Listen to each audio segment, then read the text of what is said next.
O Matheus Figueiredo pediu a luta entre Malussauro versus Castrodontosauro.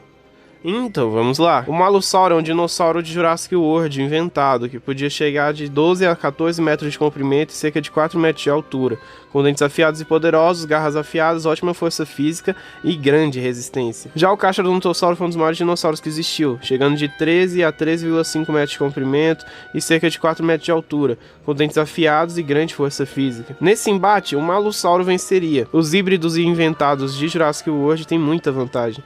Coloco 70% de chance de vitória para o Malussauro e 30% para o Castrodontosauro.